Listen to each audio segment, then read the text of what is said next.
Minggu lalu kita sudah membahas bagaimana ada begitu banyak kesalahpahaman yang terjadi di antara orang Kristen tentang kerajaan Allah. Kesalahpahaman akan kerajaan Allah ini tentu saja berakibat fatal terhadap pemahaman kita akan keselamatan.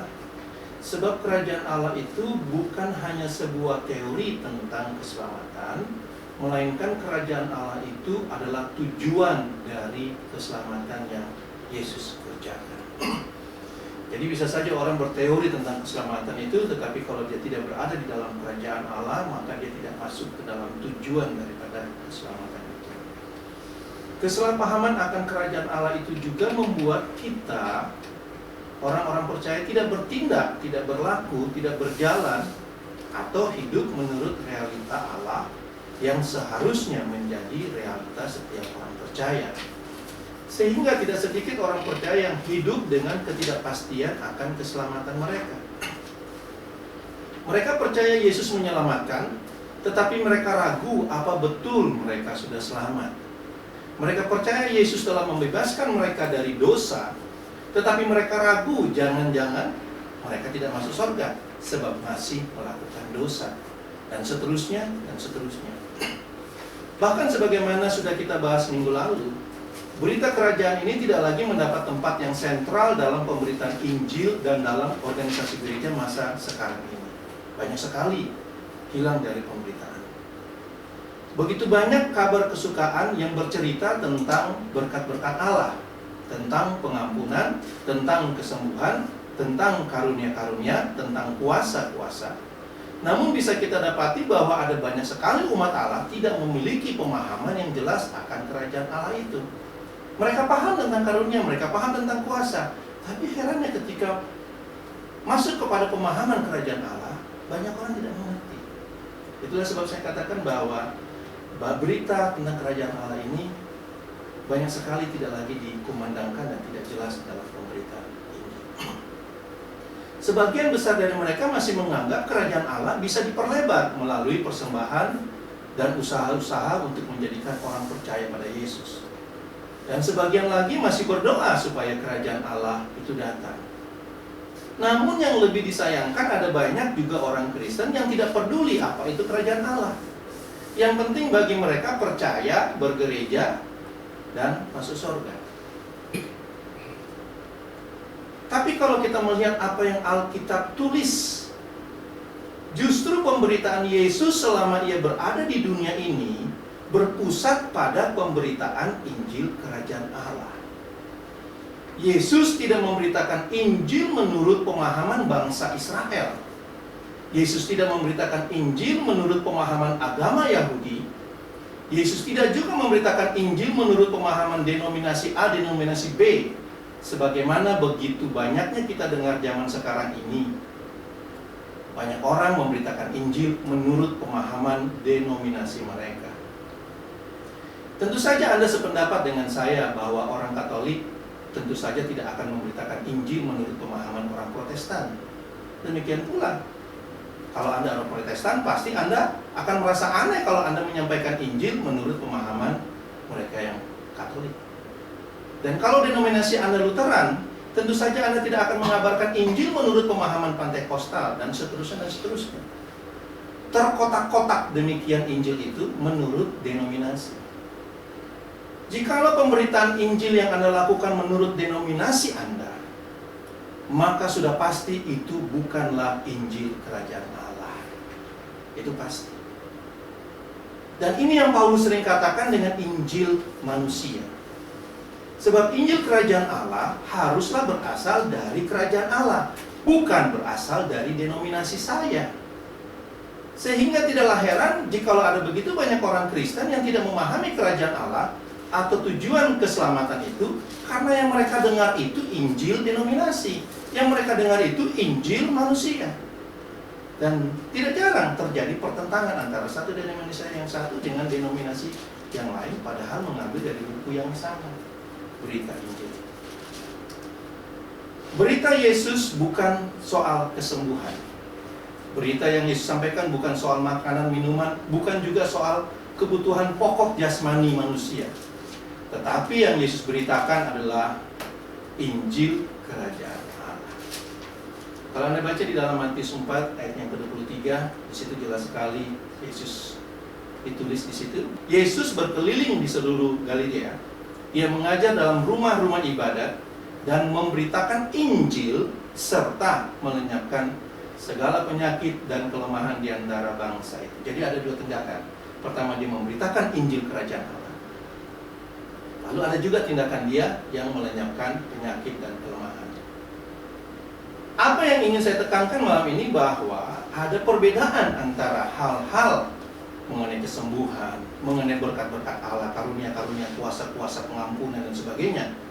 Itu berbeda dengan pemberitaan Injil Kerajaan Allah.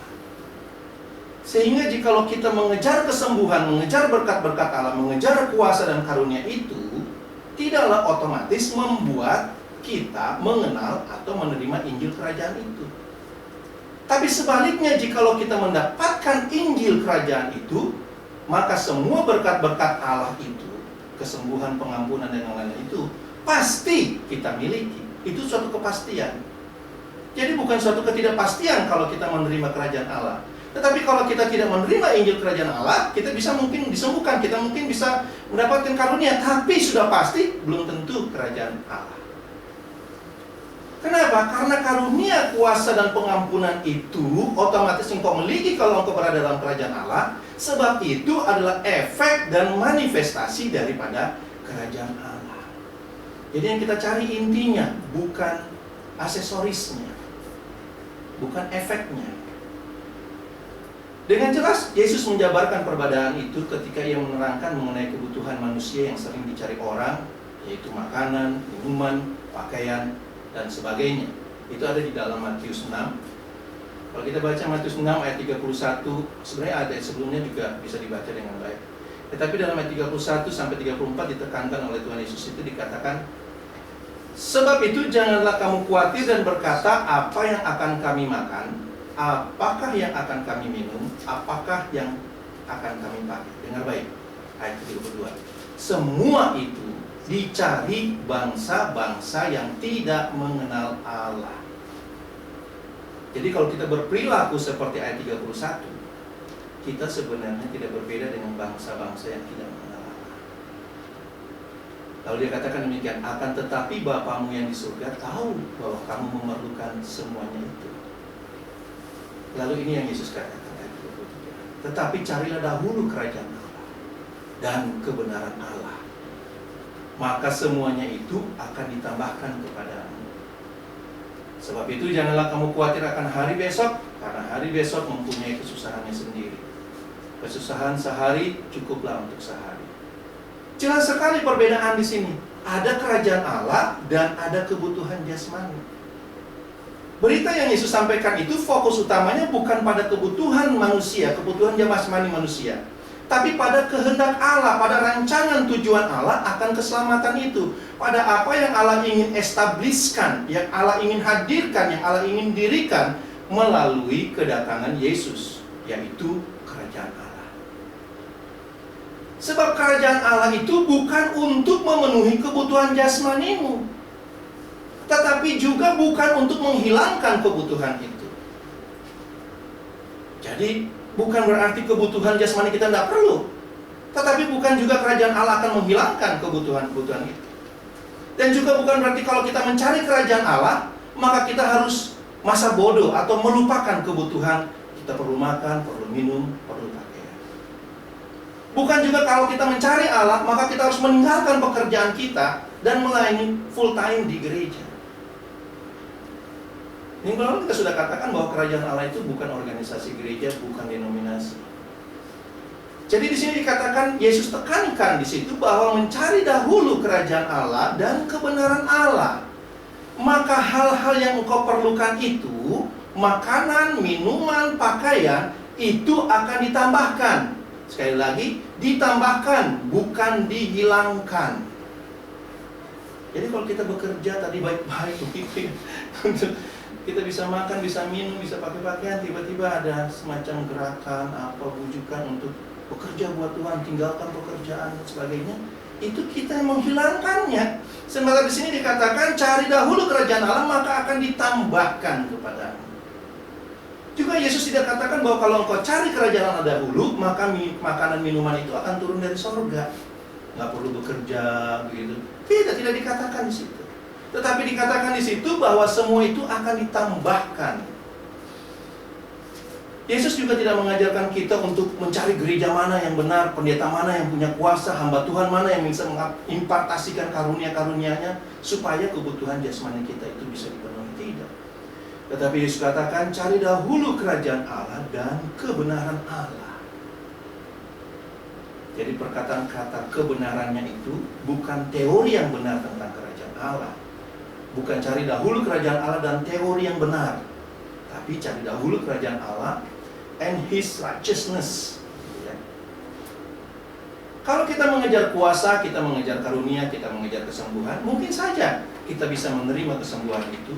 Mungkin saja kita menerima karunia itu, tetapi itu tidaklah berarti bahwa kita menerima kerajaan Allah. Tidaklah heran jika pada satu titik tertentu kita tidak pasti akan keselamatan kita, sebab sebenarnya kita belum memiliki kerajaan itu. Dan jangan pernah percaya walaupun engkau tidak memiliki kerajaan Allah itu sekarang ini, namun karena engkau rajin datang ke gereja, rajin dalam memberi, rajin dalam berpuasa, rajin dalam pelayanan, maka engkau akan memiliki kerajaan itu setelah engkau mati. Jangan percaya. Itu suatu kebohongan besar. Sebab untuk mendapatkan bagian dalam kerajaan itu, Anda dan saya perlu dilahirkan kembali. Perlu dilahirkan dari atas. Anda harus dilahirkan. Nah, tentu saja engkau harus dilahirkan sebelum engkau mati. Jadi bagaimana kita bisa mendapatkan kerajaan Allah setelah kita mati, sementara kita harus dilahirkan untuk bisa masuk ke dalam kerajaan itu. Jadi harus kita dapatkan kerajaan itu selagi kita masih berada dalam dunia ini. Sebagaimana Yesus katakan pada Nikodemus, kita sering baca itu di dalam Yohanes 3 ya. Dalam ayat ke-5 dikatakan, jawab Yesus, aku berkata kepadamu, sesungguhnya jika seorang tidak dilahirkan dari air dan roh, ia tidak dapat masuk ke dalam kerajaan Allah. Jadi seperti minggu lalu kita katakan, untuk masuk ke dalam kerajaan Allah itu bukan ditumpangin tangan, bukan diurapi dengan minyak, bukan dengan baptisan-baptisan, tetapi harus dilahirkan dari atas itu. Karena kerajaan Allah itu roh. Apa yang dilahirkan dari daging adalah daging, dan apa yang dilahirkan dari roh adalah roh. Jadi saudara, seperti yang saya katakan tadi, kita justru mendapatkan bagian itu selagi kita masih ada dalam dunia ini. Jangan berharap engkau masuk surga kalau setelah engkau mati, kalau engkau tidak dapatkan kerajaan Allah itu selagi engkau masih hidup. Sekarang ini kerajaan Allah itu sudah hadir. Yesus sudah memerintah sebagai Raja. Sekarang ini juga setiap orang percaya telah mendapat bagian dalam pemerintahan Allah itu, serta mendapatkan segala berkat-berkat rohani itu. Sekarang ini, bukan nanti. Jadi kita tidak lagi mengharapkan datangnya kerajaan Allah. Seperti minggu lalu saya katakan, banyak orang masih berdoa, Bapa kami yang di surga, datanglah kerajaanmu, dan seterusnya. Padahal kerajaan Allah itu sudah datang. Seperti Paulus katakan dia tulis di dalam di Kolose 1 itu, ayatnya yang ke-13. Di situ Paulus tuliskan tentang peralihan. Kolose 1 ayat 13 dikatakan demikian, ia telah melepaskan kita dari kuasa kegelapan dan memindahkan kita ke dalam kerajaan anaknya yang kekasih. Jadi dia sudah memindahkan kita itu sekarang. Ketika kita menerima kematian itu, ketika kita menerima perjanjian itu, maka kita memiliki kesempatan untuk ikut berada di dalam kerajaan anaknya yang kekasih, kerajaan Kristus. Karena itu tujuan keselamatan itu.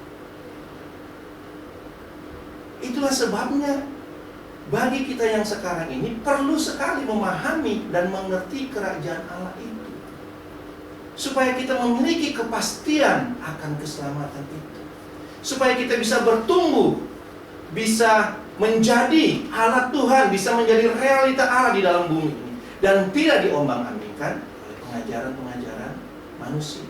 Supaya kita juga bisa memberitakan Injil kerajaan Allah itu.